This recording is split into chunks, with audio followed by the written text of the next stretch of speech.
Shalom Bapak Ibu sekalian, selamat pagi, salam jumpa melalui media online ini. Sebelum mendengarkan firman Tuhan, mari bersama kita bersahati dalam doa. Bapa yang baik, terima kasih untuk kesempatan kami boleh berhimpun di tempat kami masing-masing, menyelenggarakan ibadah.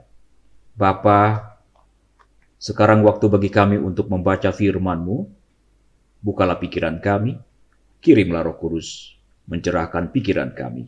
Pakai hamba-Mu yang lemah ini untuk dipakai sebagai alat yang berguna di dalam tangan-Mu. Dalam Yesus Tuhan kami berdoa. Amin.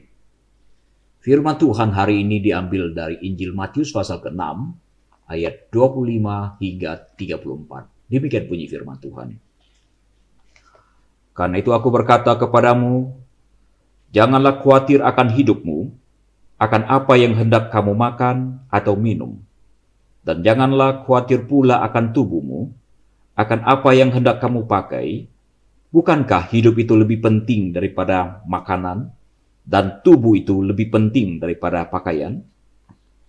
Pandanglah burung-burung di langit yang tidak menabur dan tidak menuai dan tidak mengumpulkan bekal di dalam lumbung, namun diberi makan oleh Bapamu yang di sorga. Bukankah kamu jauh melebihi burung-burung itu? Siapakah di antara kamu yang karena kekhawatirannya dapat menambahkan sehasta saja pada jalan hidupnya? Dan mengapa kamu khawatir akan pakaian? Perhatikanlah bunga bakung di ladang yang tumbuh tanpa bekerja dan tanpa memintau. Namun aku berkata kepadamu, Salomo dalam segala kemegahannya pun tidak berpakaian seindah salah satu dari bunga itu.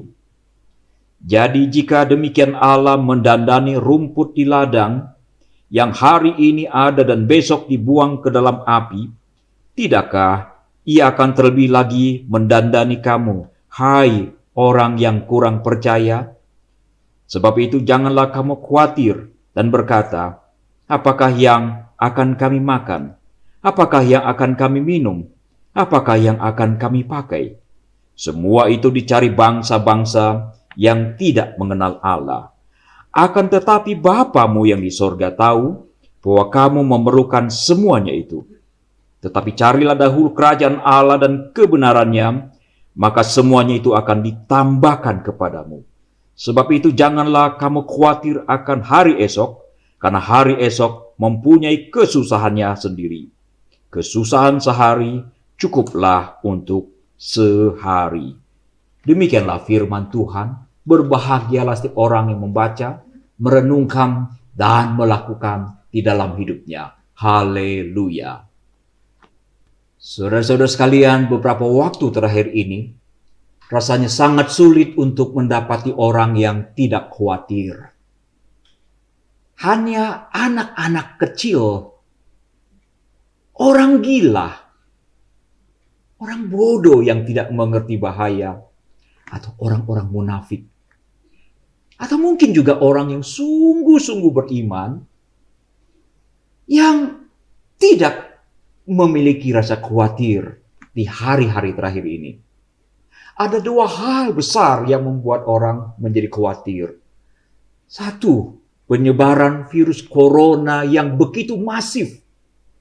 Yang kedua, adanya kemungkinan akan terjadi resesi yang akan melanda seluruh dunia pasca pandemi corona.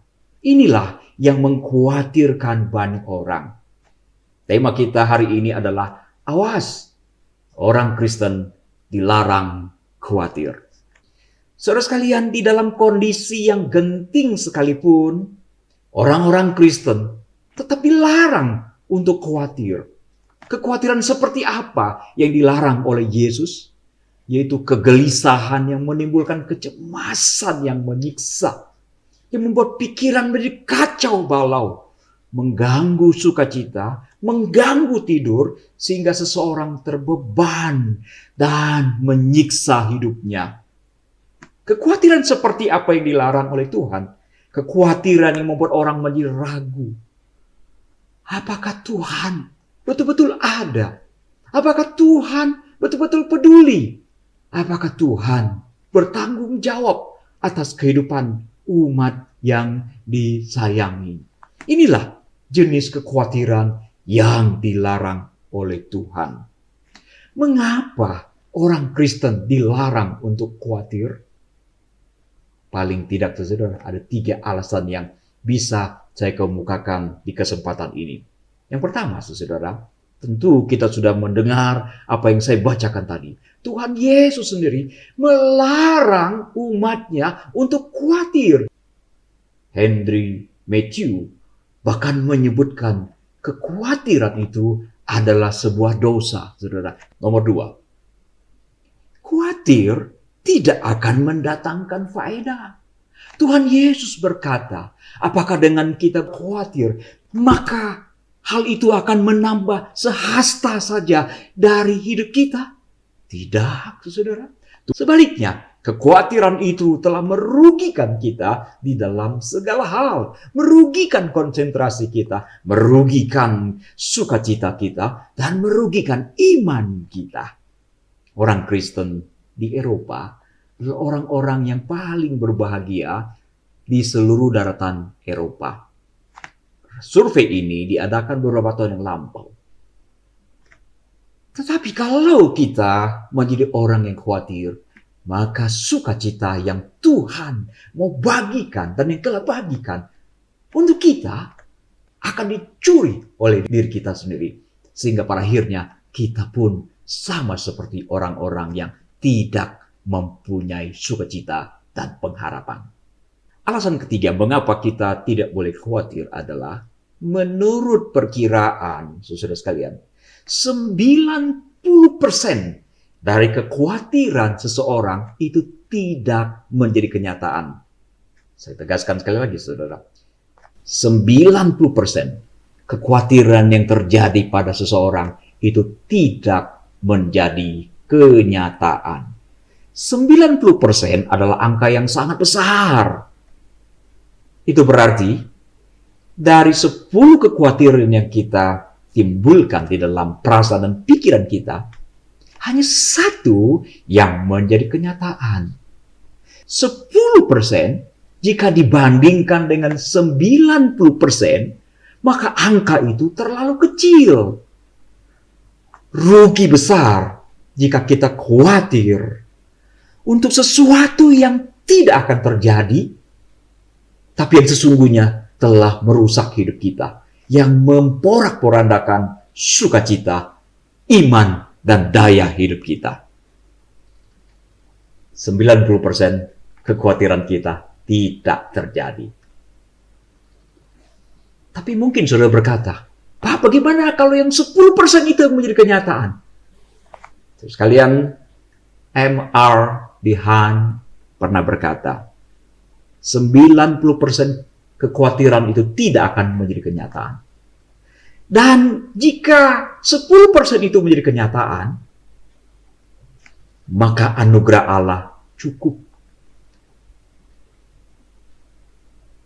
Itulah sebabnya, saudara, sebelum 10% itu menjadi kenyataan, kita tidak perlu khawatir.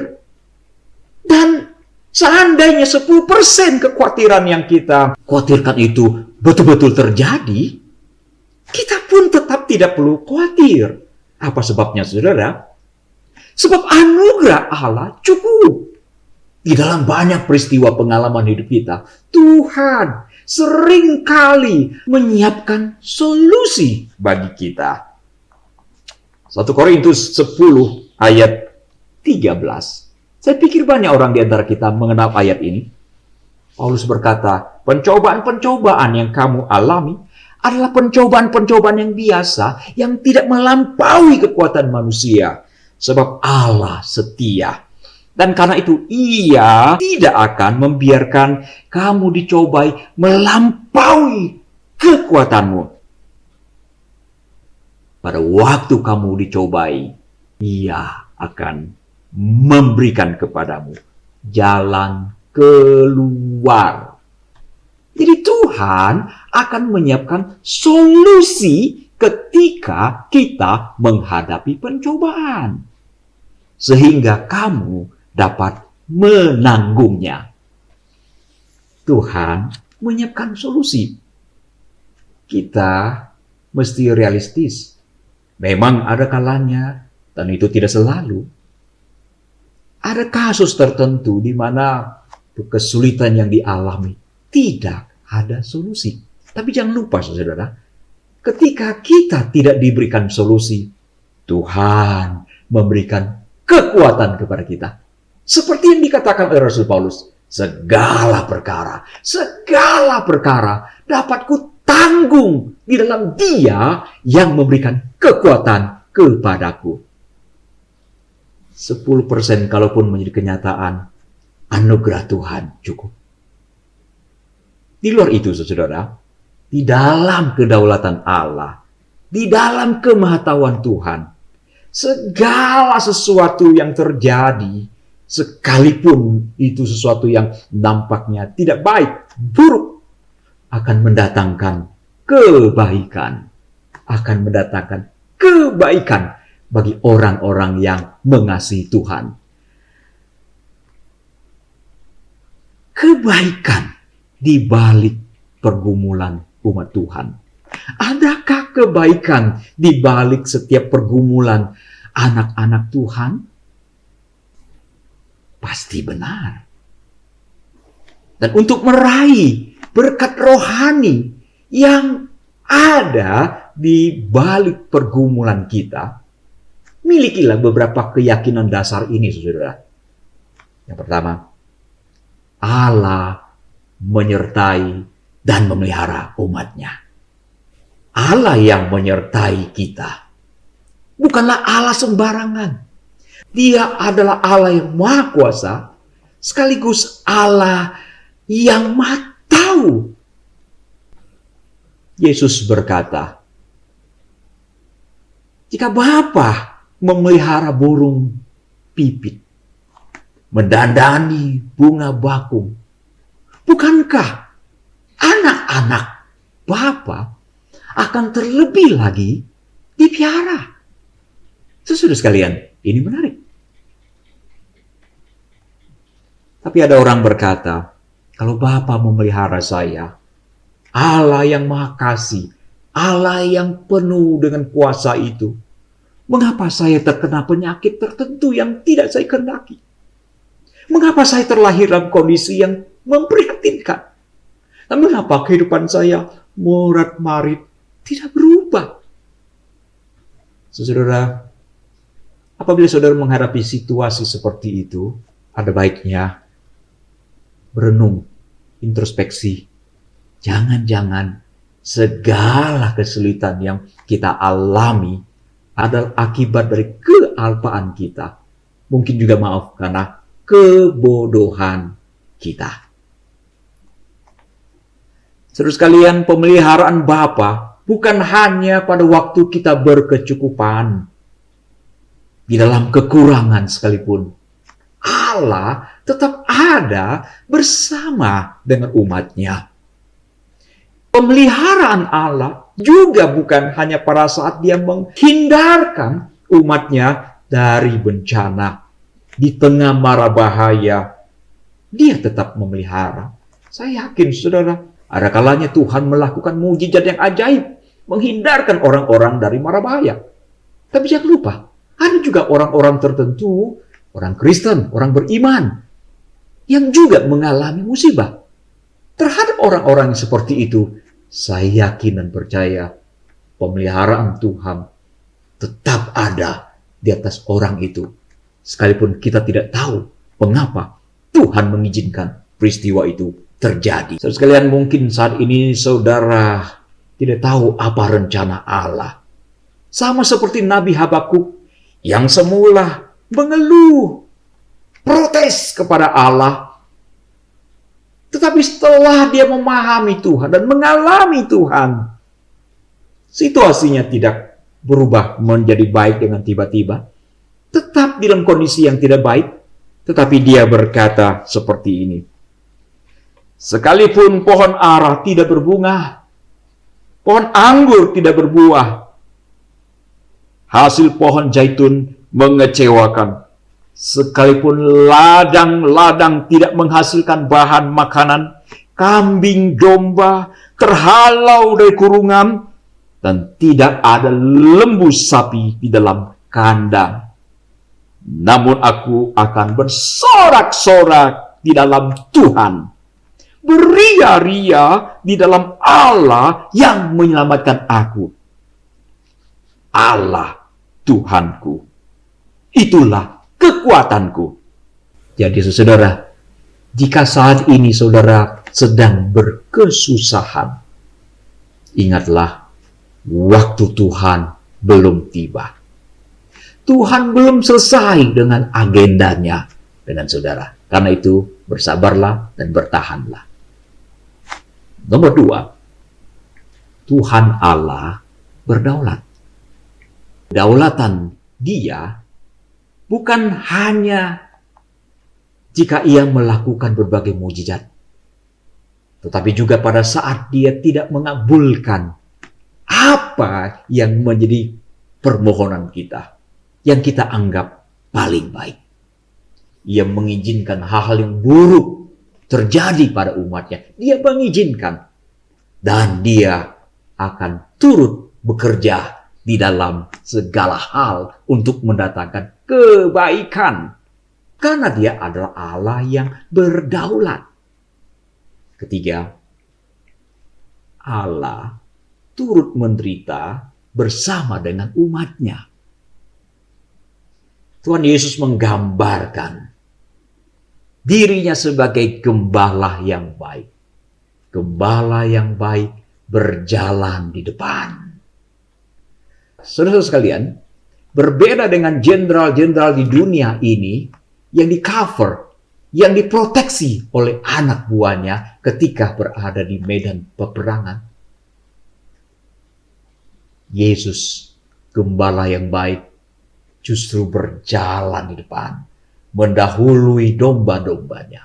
Jika ada mara bahaya yang menyerang kawanan domba gembalaannya, maka gembala yang baik itu terlebih dahulu yang akan menghadapinya. Betulkah Yesus menderita bersama dengan umatnya? Kisah Para Rasul pasal 9 ayat keempat. Yesus berkata, Saulus, Saulus, mengapa engkau menganiaya aku? Saulus tidak pernah menganiaya Yesus secara langsung. Saulus menganiaya orang-orang Kristen. Dan rupanya, penganiayaan yang Saulus lakukan terhadap orang-orang Kristen itu diperhitungkan oleh Yesus sebagai apa? Sebagai menganiaya Yesus sendiri. Ini berarti ketika anak-anak Allah menderita, Tuhan Yesus ikut menderita. Sebuah penghiburan bagi kita. Kita tidak menderita sendiri. Ada Tuhan Yesus bersama dengan kita. Yang keempat, saudara, Tuhan tidak pernah berbuat salah. Segala sesuatu boleh nampak suram, menakutkan, menyedihkan. Tidak ada solusi seolah-olah. Tetapi saudara, di dalam Tuhan, kita harus menyadari, Tuhan tidak pernah melakukan kesalahan. Jika Dia berbuat salah, maka Dia tidak akan memenuhi kualifikasi sebagai Allah. Itu berarti Dia bukan Allah yang Maha Kuasa, yang Maha Tahu kalau Allah bisa berbuat salah. Hikmat Allah itu digambarkan oleh Yesaya dengan luar biasa. Pikiran kita berbeda dengan pikiran Allah. Dan hikmat Allah berbeda dengan hikmat kita. Saudara-saudara sekalian, hikmat Allah pasti jauh lebih besar daripada hikmat Salomo. Itu sebabnya seringkali kita gagal memahami Tuhan karena hikmat kita yang terbatas.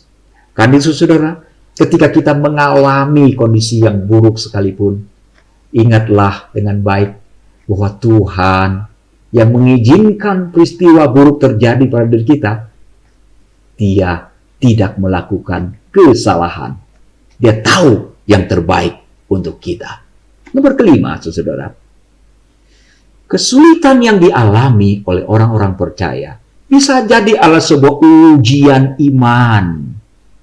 Kadang-kadang iman perlu diuji dan diproses dengan api yang besar. Bisa jadi, saudara, pergumulan yang sedang kita alami adalah sebuah ujian bagi kita untuk menguji kita. Apakah kita kecewa kepada Tuhan? Apakah kita akan tetap percaya kepada Dia? Atau apakah kita akan tetap setia mengikut Tuhan justru diuji ketika kita menderita? Bukan dengan cara lain, saudara. Jangan-jangan selama ini kita hanya mengasihi tatkala segala sesuatu baik-baik adanya. Atau sesungguhnya, barangkali kita hanya mengasihi berkat Tuhan dan mengasihi mujizat Tuhan, bukan mengasihi Tuhan itu sendiri. Ketika kita sedang menghadapi ujian iman, inilah kesempatan bagi kita untuk mendekat kepada Tuhan. Dan ketahuilah, Tuhan tidak akan pernah membiarkan anak-anaknya menderita dengan sia-sia. Seorang ahli body repair di bengkel mobil terkadang harus menggunakan palu yang berat, yang besar, untuk membentuk pola yang dia inginkan. Dan tentu dia menggunakan amplas dari yang paling kasar sampai paling halus. Ahli ini tahu kapan harus menggunakan palu, kapan harus menggunakan amplas yang kasar, dan kapan menggunakan amplas yang halus untuk menghaluskan, untuk menyempurnakan pekerjaannya. Saudara, seringkali kita berkata, iman kita naik, turun, naik, turun. Banyak orang tahu kapan imannya turun ke bawah. Tapi tidak banyak orang yang tahu kapan imannya naik. Orang-orang menyadari ketika bergumul, ketika sedang susah, ketika doa sepertinya tidak dijawab oleh Tuhan. Itulah waktunya rasanya jauh sekali dari Tuhan. Saudara-saudara sekalian, justru pada waktu kita sedang mengalami kesulitanlah Tuhan sedang memberi kesempatan bagi kita untuk mendekat, untuk lebih mendekat, dan bahkan lebih mendekat lagi kepada Dia. Itulah sebabnya Dia mengizinkan kita mengalami ujian. Dalam ujian itulah seharusnya kita naik kelas, bukan tinggal kelas. Agenda Tuhan adalah jelas ketika Dia mengizinkan kita menghadapi ujian, supaya kita naik kelas, dan terus naik kelas. Penderitaan bisa membuat kita binasa, tapi sebaliknya bisa membuat kita semakin dekat kepada Tuhan. Setelah itu sebabnya kita tidak perlu takut dengan kesulitan. Sebab di dalam banyak hal, kesulitan, masalah yang muncul justru akan membuat seseorang semakin baik lagi apabila dia mencari solusi, menemukan jalan keluar atas persoalan yang dia hadapi. Saudara, di dalam dunia elektronika yang dibuat oleh manusia pun demikian. Sebuah produk yang dihasilkan tidak pernah 100% sempurna. Ketika sebuah produk di-launching, beberapa waktu kemudian, orang selalu menemukan ada yang kurang, ada yang salah, ada yang tidak betul. Tapi saudara, justru ketika masalah muncul, masalah ditemukan dalam produk yang dihasilkan itu, dicarikan solusi, dan akhirnya semakin baik, semakin mendekati ideal, semakin mendekati sempurna. dari sebuah produk. Jangan takut dengan masalah. Masalah muncul, begitu masalah diselesaikan, naik kelas. Yang keenam, saudara, Tuhan mengizinkan kesulitan melanda diri kita. Seringkali di dalam kesulitan ada blessing in disguise. Ada berkat yang terselubung yang akan dinyatakan kelak. Seringkali Tuhan menggenapi rencananya justru melalui serangkaian masalah, serangkaian kesulitan, serangkaian penderitaan. Tuhan menyelamatkan umat manusia justru melalui serangkaian penderitaan, penganiayaan, dan kematian Tuhan Yesus. Yusuf muda mengalami begitu banyak kesulitan di dalam sejarah hidupnya. Sebelum akhirnya Tuhan menyatakan rencana di dalam diri Yusuf. Begitu pula dengan Naomi, saudara. Tuhan mengizinkan Naomi mengalami penderitaan, kehilangan suami, kehilangan 2 anak laki-laki. Selama 10 tahun, Naomi mengalami kesulitan di tanah Moab. Dia tidak mengerti apa maksud Tuhan di balik itu. Itu sebabnya dia mengeluh pada Tuhan. Dia protes pada Tuhan. Dia katakan Tuhan telah melakukan banyak kepahitan di dalam hidupnya. Tapi saudara, melalui itu semua, Tuhan membawa seorang perempuan yang bernama Ruth masuk dalam tanah perjanjian. Beberapa generasi kemudian, melalui garis keturunan inilah Raja Daud lahir. Dan berabad-abad kemudian, dari Daud lahirlah Yesus Juru Selamat. Saudara, 10 tahun Tuhan izinkan Naomi menderita. Tetapi melalui itulah rencana agung Tuhan terjadi. Seandainya Naomi mengerti ini semua, dia tidak akan pernah mengeluh. Bahkan dia akan bangga. Dia akan sukacita. Tuhan berkarya di dalam hidupnya. Tuhan juga mengizinkan keluarga Fujisik beberapa puluh tahun yang lampau mendapatkan bayi yang sepertinya cacat produksi. Tapi sudah tahu, melalui kondisi Nick Fujisik, dia telah melayani Tuhan dan membawa hasil yang sangat gemilang. Konon dia berkata, ada 500.000 orang yang berkata ya kepada Yesus. Sebuah keajaiban yang luar biasa, yang hampir tidak mungkin bisa dikerjakan oleh orang-orang yang normal, yang sempurna seperti kita ini. Tapi itu justru dikerjakan oleh seorang Nick yang cacat secara permanen. Jadi saudara, jika hari ini atau nanti satu saat kita mengalami kesusahan, jangan lupa tentang kebenaran ini.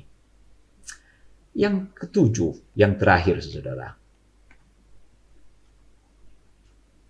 Kematian, puncak dari kekhawatiran.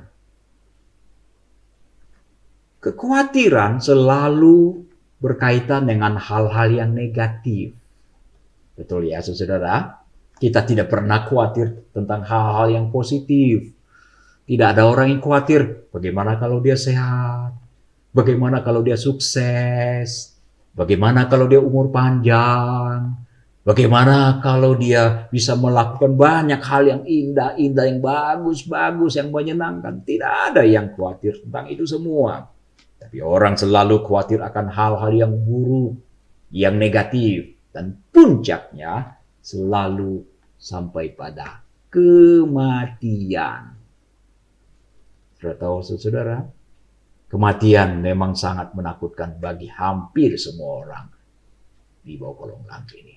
Tetapi ketahuilah, di dalam perspektif Alkitab, kematian bukan sesuatu yang menakutkan bagi orang yang sudah di dalam Tuhan, yang sudah mendapatkan jatah surga yang dikerjakan oleh Yesus. Itu sebabnya Alkitab berkata apa? Berbahagialah orang-orang yang matinya di dalam Tuhan. Kalau kita sudah dalam Tuhan, saudara-saudara sudah dalam Tuhan, sudah beriman sungguh-sungguh, beriman, yang penting beriman dengan sungguh-sungguh, lahir baru, kematian adalah sebuah kebahagiaan. Paulus berkata, berjumpa dengan Tuhan. Siapa sih yang tidak senang berjumpa dengan Tuhan apabila kita sudah siap? Dan Paulus berkata, beristirahat. Beristirahat dari segala jerih lelah kita. Itu sebabnya firman Tuhan juga mengatakan, kematian adalah keuntungan. Keuntungan. Jadi saudara, hal yang paling ditakuti, kekhawatiran yang paling besar, yaitu kematian. Tetapi di dalam sudut pandang kekristenan, justru ini sesuatu yang tidak perlu ditakuti. So, kalau begitu, apa yang perlu dikhawatirkan lagi? Kalau melihat begitu banyak kebaikan yang Tuhan bisa kerjakan di dalam pergumulan dan penderitaan kita, seharusnya kita bersyukur, bukannya mengeluh. Bukan begitu, saudara? Walaupun demikian, jika Tuhan tidak mengizinkan penderitaan menerpa kita, kita tidak perlu mencari kesusahan. Dan kalau Dia izinkan kesusahan itu menimpa diri kita, ingat ada banyak berkat terselubung di dalamnya. Kalau begitu, saudara, apa kesimpulan kita? Jangan khawatir. 90% kekhawatiran kita tidak akan pernah menjadi kenyataan. Kalaupun 10% dari 100% kekhawatiran kita itu menjadi kenyataan, lihatlah betapa banyak penghiburan, betapa banyak kebaikan yang Allah siapkan. Dengan demikian, sebetulnya umat Allah sama sekali tidak mempunyai alasan secuil pun untuk khawatir. Lantas, mengapa ada perasaan khawatir? Sama seperti perasaan yang lain, khawatir adalah satu paket di dalam penciptaan kita, saudara. Rasa khawatir itu adalah sebuah alarm. Lampu indikator cek engine ketika menyala, itu berarti apa? Mobil saudara sedang ada masalah. Belum sampai rusak, tapi cek engine telah memberitahukan saudara bahwa ada sesuatu yang perlu dikerjakan. Jika tidak, mungkin akan ada kerusakan yang fatal. Jadi yang saya mau katakan adalah, ketika muncul rasa khawatir dalam diri kita, maka yang harus kita lakukan dalam rangka meresponi kekhawatiran kita adalah melakukan sebuah tindakan antisipasi. Ketika saudara-saudara akan berangkat tidur, tapi saudara merasa khawatir, jangan-jangan pintu utama belum dikunci. Apa yang saudara lakukan? Apakah langsung pergi tidur? Tidak, bukan? Saudara pergi ke depan untuk memeriksa apakah betul pintu sudah terkunci dengan rapat. Kalau saudara sudah mengunci dengan rapat, saudara pergi tidur dengan nyaman. Atau saudara tiba-tiba teringat, apakah kompor sudah dimatikan? Saudara akan khawatir akan terjadi kebakaran kalau kompor belum dimatikan. Apa yang harus saudara lakukan? Ketika kekhawatiran itu muncul, cepat-cepat pergi ke dapur untuk mengecek apakah kekhawatiran itu benar atau tidak. Matikan kompor, maka saudara tidak akan pernah khawatir lagi kebakaran yang disebabkan oleh kompor itu.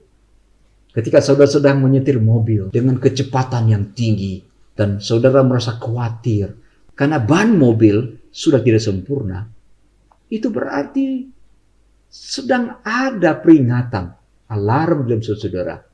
maka lakukanlah sebuah tindakan antisipasi. Perlambat kendaraan. Kalau perlu saudara langsung mengganti ban yang baru. Maka kekhawatiran itu akan hilang seketika. Saudara, ketika rasa khawatir itu muncul, lakukanlah sebuah tindakan antisipasi. Itu yang Tuhan mau kerjakan. Jadi Tuhan tidak mau kita masuk di dalam kekhawatiran yang membuat kita kehilangan sukacita, mengganggu pikiran kita, membuat kita tidak percaya akan kehadiran Tuhan di dalam hidup kita. Awas, orang Kristen dilarang khawatir. Orang yang beriman tidak mempunyai alasan untuk khawatir. Kerjakanlah bagian kita dengan sebaik-baiknya. Kalaupun masih ada sesuatu yang terjadi setelah kita melakukan yang terbaik yang bisa kita lakukan, itu berarti ada domain Tuhan di dalamnya. Izinkanlah Tuhan berkarya. Semoga dengan uraian panjang lebar hari ini, kita semua disadarkan. Jalanlah bersama dengan Tuhan. Dan nikmatilah sukacita, damai sejahtera yang Tuhan Yesus bagikan bagi kita semua. Mari kita berdoa. Terima kasih Bapa untuk ayat firman yang mengingatkan kami agar kami selalu berserah kepada Tuhan, beriman dengan sungguh-sungguh, sehingga kami dihindarkan dari segala kekhawatiran yang melanda banyak orang belakangan ini ya Tuhan. Mampukan kami Tuhan untuk berharap kepada Tuhan lebih dari segalanya. Di dalam Yesus Tuhan kami naikkan doa kami. Amin.